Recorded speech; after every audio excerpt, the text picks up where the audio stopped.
If you're watching this, stay with me until the end, because Quarantine Zone: The Last Check is one of those games that seems simple on the surface, but once you actually get inside that world, the atmosphere grabs you by the throat. I want to break it down properly because this game does survival horror in a way that feels intimate, grounded, and honestly, pretty unsettling. So let's dive into it. The first thing that hit me right after starting the game was the tone. It's dark, not in the over-the-top monster jump scare way, but in a much slower, more realistic, more human way. You're not playing as some action hero, you're not loaded with weapons. You're basically an inspector, a worker, someone whose job is to check abandoned quarantine zones and confirm whether they're safe or not. And immediately, that idea alone feels uncomfortable. The silence in the corridors, the flickering lights, the abandoned rooms, everything tells a story without a single cutscene. The gameplay is very grounded. You're mostly exploring, checking documents, scanning rooms, making sure everything aligns with the report. It gives you this eerie feeling because the game keeps reminding you that something could be wrong at any moment, but it rarely tells you exactly what. That tension is what makes the gameplay work. You're constantly questioning whether you're safe, whether you're alone, whether you should keep going or turn back. And the game uses this psychological pressure extremely well. What I like is the pacing. You're not constantly fighting enemies or running from monsters. This is not that kind of survival horror. Instead, you're slowly peeling back layers of the environment, discovering details that suggest something happened here, something the official reports don't mention. That uncertainty is what keeps you hooked. The environment storytelling is strong.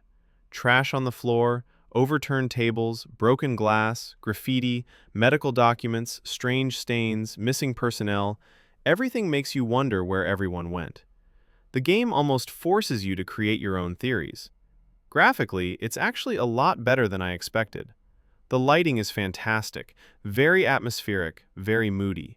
Shadows fall naturally, hallways feel claustrophobic, and abandoned rooms look disturbingly real. The flashlight is one of the strongest parts of the visual design. It's not a clean, perfect beam. It flickers, it struggles, and sometimes it lights up exactly the wrong thing at the wrong time. There's something about the way it illuminates a doorway or a broken stretcher that makes you feel like you're trespassing in a place no one should be in anymore. The sound design is also incredible. Small creaks, distant echoes, footsteps that may or may not be yours. The game constantly plays with your sense of awareness. It's not loud or aggressive, but subtle. You hear something shift behind a wall and suddenly your brain goes into panic mode. You stand still. You listen. Nothing happens. And somehow, that makes it worse. It creates this slow burn horror atmosphere that feels much more mature than cheap jump scare-based horror games. Quarantine Zone: The Last Check also plays with the idea of isolation. There is no co-op here, and honestly, I think that's the right choice. This game is designed to make you feel alone, abandoned, exposed. Adding another player would break that psychological pressure. The game wants you to move cautiously, to double-check rooms, to read every document carefully, and to wonder if you're actually discovering the truth or just falling deeper into paranoia. That's the charm of it. You're not just playing a character, you're living their anxiety. When it comes to gameplay mechanics, it's simple but very effective. You interact with objects, take notes, scan anomalies, and analyze clues. It's not an action game. It's more like an investigative survival horror experience. And I think that's refreshing. Instead of turning everything into a shooter or a chase game, this title really leans into atmosphere and tension. The environment is the main enemy. The silence is the enemy. Your own fear is the enemy. And that's what keeps you playing.